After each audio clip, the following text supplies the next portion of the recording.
नमस्कार, वंदे मातरम। मैं हूं श्यामगिरी। आप देख रहे हैं हमारा चैनल मुद्दा भारत का। मुद्दा भारत का यानी मुद्दा आपका। आज का हमारा मुद्दा है थाने ट्रैफिक का।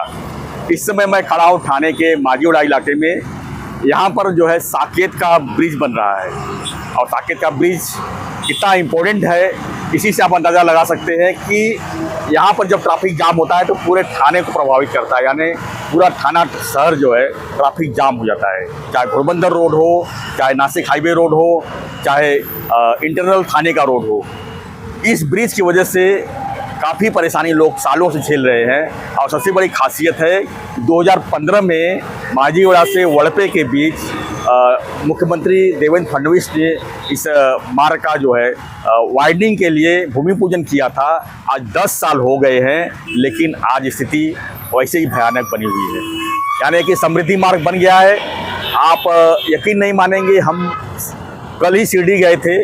शिरडी से सांग्रीला तक जो है करीब पौने 200 किलोमीटर का रास्ता हमने 2 घंटे में तय किया, लेकिन सांग्रीला से माजीवाड़ा आने में हमें 3 घंटा लग गया। यानी कि क्या स्थिति है ये नासिक हाईवे की, आप इसी से अंदाज़ा लगा सकते हैं। जगह जगह पर ब्रिज का काम चालू है, लेकिन सब अधूरा पड़ा हुआ है। हमने ये भी देखा कि कहीं पर भी काम जो है बनते हुए नहीं दिख रहा है। अभी मैं खड़ा हूँ यहाँ पर साकेत ब्रिज के पास। इस ब्रिज का, इस पुल का जून महीने के अंत में उद्घाटन होने वाला था। आज के इस महीने में इसका उद्घाटन होने वाला था और इससे जो है थाने की ट्रैफिक काफ़ी सॉल्व होने वाली थी। लेकिन यहाँ पर हम आने के बाद देख रहे हैं कि स्थिति किस तरह बनी हुई है। ब्रिज पर काम ही नहीं चालू होता, उद्घाटन कहाँ से होगा। जो हिसाब से सब कुछ दिख रहा है, जो काम चल रहा है उसमें जंग पकड़ लिया है सलिया में, यानी कि सलिया कब से लगा हुआ है इसी से अंदाज़ा लगा सकते हैं। काम पूरी तरह से बंद है। थाने वासियों को, मुंबई वासियों को सिर्फ बेवकूफ़ बनाया जा रहा है। ये महीने में उद्घाटन होगा, अगले महीने में उद्घाटन होगा। अभी बारिश का मौसम आ गया है, लेकिन ये कब तक चलेगा, इसी पर चर्चा करने के लिए आज मैं लोकेशन पर हमारे साथ में है स्वप्निल महिंद्रकर, जो महाराष्ट्र नवनिर्माण सेना के वाहतूक विभाग के महाराष्ट्र के अध्यक्ष हैं। हम इसे जानने की कोशिश करेंगे कि वाहतूक सेना के अध्यक्ष तो है मनसे के, तो आप लोग क्या कर रहे हैं, क्यों सरकार पर प्रेशर नहीं बना रहे हैं, क्यों यहाँ के विधायक, यहाँ के जो नेता हैं, यहाँ के उप मुख्यमंत्री हैं एकनाथ शिंदे, उन पर क्यों नहीं दबाव बनाया जा रहा है। कब तक थाने के लोग, मुंबई के लोग नासिक हाईवे को इस तरह ट्रैफिक से जूझते रहेंगे। स्वागत है सर आपका हमारे चैनल में। आप हमारे पीछे देख सकते हैं किस तरह के काम अधूरा पड़ा हुआ है। ये महीने में उद्घाटन होने वाला था, क्या कहेंगे आप? ये सबसे पहला आपने बोला, जैसे 2015 में इसका काम शुरू हुआ, 2016 में सबसे पहला MEP करके जो कॉन्ट्रैक्टर है जी, उसको ये काम दिया था और वो काम ये कर नहीं पाया। तो जो नेशनल हाईवे अथॉरिटी है, क्योंकि ये नेशनल हाईवे है, तो उसके वजह से वो काम फिर NHAI ने MSRDC को दिया और 2018 से MSRDC इधर काम कर रहा है।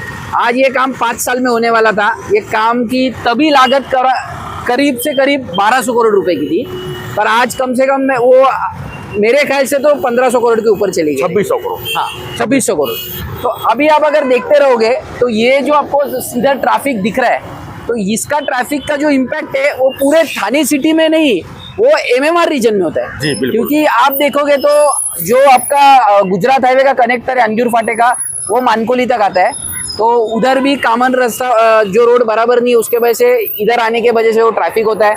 आगे जाके सबसे महत्वपूर्ण चीज ये है कि ये कनेक्टर है समृद्धि महामार्ग का। 10 साल में समृद्धि महामार्ग हो गया, पर ये रोड अभी तक हुआ नहीं है। यानी 700 किलोमीटर समृद्धि मार्ग 10 साल में हुआ। ये 22 किलोमीटर का रास्ता है, 23 किलोमीटर का रास्ता है जो अभी तक हुआ नहीं है।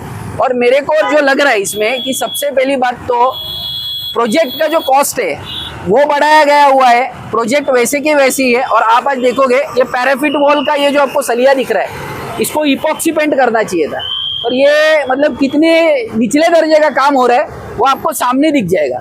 और ऐसा प्रकार का काम हुआ तो ये रोड कितना टिकेगा। और आज आप ये रास्ता जो बना है, ये 8 लेन का रास्ता बनना है, पर आज आप जगह जगह पे देखोगे तो रोड पे स्ट्रक्चरल क्रैक्स है। देखो इधर भी दिख रहा है आपको। तो अगर ऐसे स्ट्रक्चरल क्रैक्स रोड होने के, जब भी रोड हुआ तभी हो रहे, तो अगले 15-20 साल ये रोड कैसा टिकेगा और आज ब्रिज की हालत देखो, आप ब्रिज का अभी तक फाउंडेशन का काम हुआ है, ऊपर का काम अभी तक बाकी है, उसके बाद ब्रिज का टेस्टिंग होगा, बाकी सब चीज होगा। तो इसको, और आप तो बोल रहे हैं जून में, मैं बोलता हूँ और 6-8 महीना चला जाएगा। यानी अगले जून का तो नहीं बोले हैं, 2026 का जून तो नहीं 26 बोले। मेरे को लग रहा है। अच्छा, पहले साल जब भी हम लोग ने इधर आंदोलन किया था, मनसे ने, हम लोग ने ये ब्रिज के लिए, वो दोनों ब्रिज और खड्डों के लिए यही आंदोलन किया था MSRDC के ऑफिस में, जो खारेगांव में। तो तभी उन्होंने बोला था कि 6 महीने में हो जाएगा। आज उसको ये 1 साल हो गया है। तो प्रशासन तो कुछ ध्यान नहीं दे रहा है।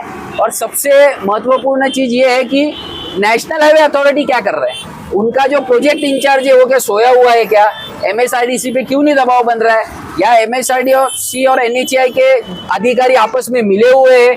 क्या हो रहा है समझ रहा नहीं है। पर इसकी जो पूरी परेशानी वो थानेकर नागरिकों को है। स्वप्निल जी, यहाँ पे ये बताइए कि उप मुख्यमंत्री जो भी हैं, इसके पहले मुख्यमंत्री थे, यहाँ से करीब 2 किलोमीटर की दूरी पर रहते हैं, वो दिन रात यहाँ से आते जाते होंगे, देखते होंगे जो स्थिति बनी हुई है। MSRDC के उनके खाते में है पूरा, MMRDA उनके हाथ में है, तो दबाव किसके ऊपर किसका रहेगा? यानी कि मुख्यमंत्री जी खुद नहीं चाहते हैं कि ये जल्दी जल्दी काम पूरा हो। अभी देवेंद्र फडणवीस जी ने 4,07,000 करोड़ रुपया MMRDA को MOU करके दिया था। पिछले महीने की बात है कि काम जो समृद्धि मार्ग का हो, चाहे नासिक हाईवे का हो, चाहे मेट्रो का हो, काम फटाफट खत्म हो जाए। लेकिन वो पैसे इश्यू होने के बाद, MMRDA देने के बाद जो है, उसके बाद ये हालत है। बारिश के पहले ये सब क्लियर हो जाना चाहिए था। हर साल क्या ठाणेकर, मुंबईकर सिर्फ बारिश में ट्रैफिक जाम से जूझते रहेंगे, ये बड़ा सवाल होता है। नहीं, आज आप देखोगे तो आप घोड़बंदर रोड पे गए रहोगे। अभी घोड़बंदर रोड की अपने हालत देखिए क्या, वहाँ कम से कम 500 करोड़ का मर्जिंग का काम शुरू है जी, बराबर है। अभी उधर काम शुरू है, इधर काम शुरू है, कोस्टल रोड का काम हाथ में लिया है, एलिवेटेड मार्ग का काम शुरू है, एलिवेटेड रोड का, उधर मेट्रो का काम शुरू है। ये सब काम अगर एक साथ किए तो फिर ट्रैफिक का जो ट्रैफिक कंट्रोल बोलते हैं, ट्रैफिक मैनेजमेंट बोलते हैं, वो कैसा होगा? आप बताइए ना कि स्टेप बाय स्टेप जाना चाहिए, स्टेप बाय स्टेप जाना चाहिए। अभी उधर वो घोड़बंदर रोड पे सर्विस रोड का जो मर्जिंग चल रहा है, आज आप देखोगे उधर घंटों ट्रैफिक रहती है, घंटों ट्रैफिक रहती है घोड़बंदर रोड पे। और घोड़बंदर रोड से आप अगर निकले तो इधर आके आपको इधर 1-1, 1.5 घंटा ट्रैफिक में जूझना पड़ रहा है। तो इसमें मेरे ख्याल से प्रशासन ने, मतलब आप तो बोल रहे हो कि स्टेट गवर्नमेंट, तो बोलता हूँ सेंट्रल गवर्नमेंट के नितिन गडकरी साहब है, NHAI का प्रोजेक्ट है ये। NHAI इसकी गवर्निंग अथॉरिटी है। तो NHAI नेशनल हाईवे का अगर रोड नहीं हो रहा है तो इसमें गडकरी जी साहब ने खुद ध्यान देके ये रोड बनाना चाहिए जल्दी से जल्दी, क्योंकि ये नेशनल हाईवे, स्टेट हाईवे नहीं है जी। तो ये सब अभी कैसे, उनकी सरकार है, अगर ध्यान देके जल्दी करना चाहिए, दबाव बनाना चाहिए, उसके बाद ही काम होगा। हम लोग तो आंदोलन 2 बार कर चुके हैं।